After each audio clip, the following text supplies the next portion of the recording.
Hello, everybody. Sorry I've been gone for so long. I haven't done a video in like, what, 5, 6 months? Just, doing some other stuff. Things, there's some things going on, and I just needed a break from this and take time for myself.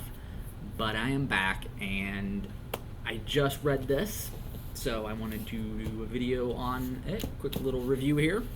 The Collected Poems of J.R.R. Tolkien, which came out last month. It took me like a few weeks to read it, but this is what it looks like. So I just got that. There's one of the books in the. They come on with little pictures that he drew of like plants and trees and stuff.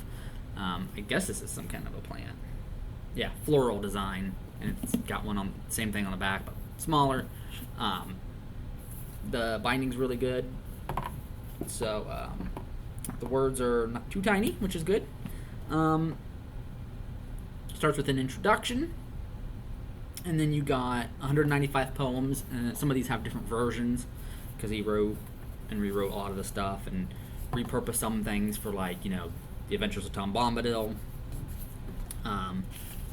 But there's a selection of poems from the Lord of the Rings and not Silmarillion, but History of Middle Earth, and some other stuff that he'd published. Some of it there's like snippets. They don't like do the whole Lay of Lathian or the whole Lay of the Children of Hurin and stuff like that. Not every poem from The Hobbit and Lord of the Rings is in here, but there's a pretty good selection of that in here. And so, yeah, when you get to it, there's more than 195 poems, but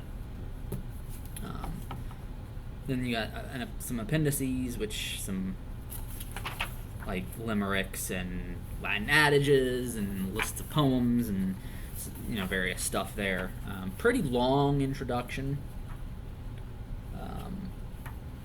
but it's well worth the read. From the same scholars that did the Lord of the Rings Companion Guide, the J.R.R. Tolkien Companion and Guide, some of the books of his artworks, they published stuff like that, and some other stuff that they done.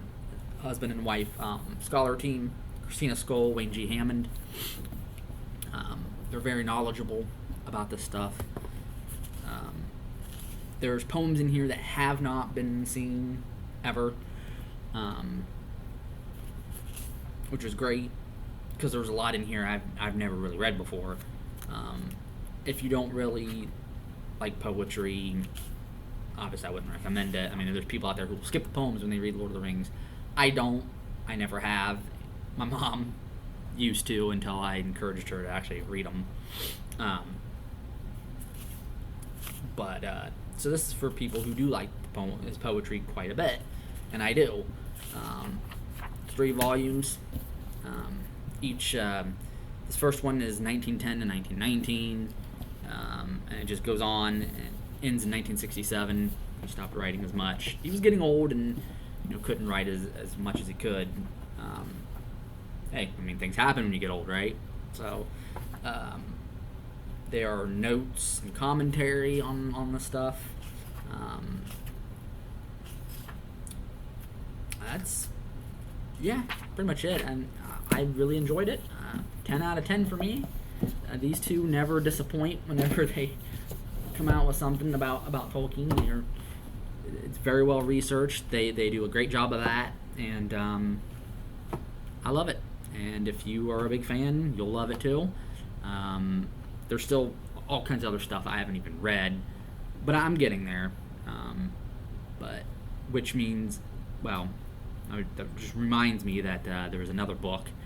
It's an older book that I have read recently that I got to do a review of as well. It's a smaller book, so I already got through it. And I got another book I'm reading right now, so we'll probably do a review on that too when we get to that point. But yeah, I quite enjoyed this, and I'll probably read it again here soon. Anyway, that's all for now. I'll talk to you all later.